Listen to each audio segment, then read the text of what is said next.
श्री कृष्ण बोले, मैं अपनी प्रमुख विभूतियां बताता हूं क्योंकि उनका अंत नहीं है। मैं सभी प्राणियों के हृदय में स्थित आत्मा हूं। मैं ही आदि, मध्य और अंत हूं। आदित्यों में मैं विष्णु हूं, प्रकाश में सूर्य हूं और तारों में चंद्रमा हूं। वेदों में सामवेद, देवताओं में इंद्र और इंद्रियों में मन मैं हूं। रुद्रों में शिव, यक्षों में कुबेर और पर्वतों में मेरु मैं हूं। पुरोहितों में बृहस्पति, सेनापतियों में कार्तिकेय और जलाशयों में समुद्र मैं हूं। महर्षियों में भृगु, शब्दों में ओम और यज्ञों में जप यज्ञ मैं हूं।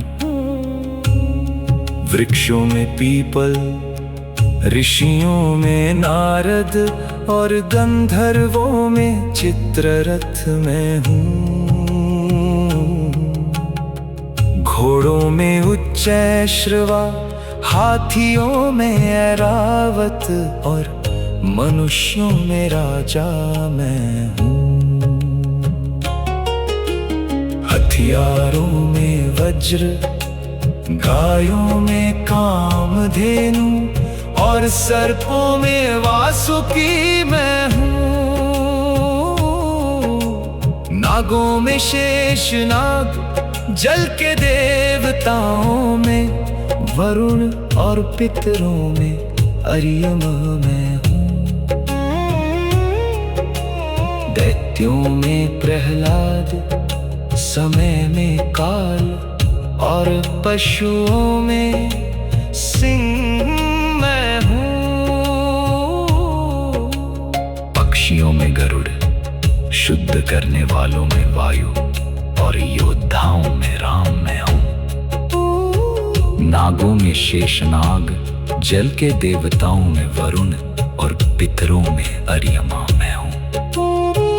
दैत्यों में प्रहलाद, समय में काल और पशुओं में सिंह मैं हूं। पक्षियों में गरुड़, शुद्ध करने वालों में वायु और योद्धाओं में राम मैं हूं। विद्याओं में अध्यात्म विद्या और वाद विवाद में सत्य मैं हूं। अक्षरों में आ, समय में अनंत काल और सृष्टि का पालन करता मैं हूं। मैं मृत्यु भी हूं और भविष्य में होने वाली उत्पत्ति भी।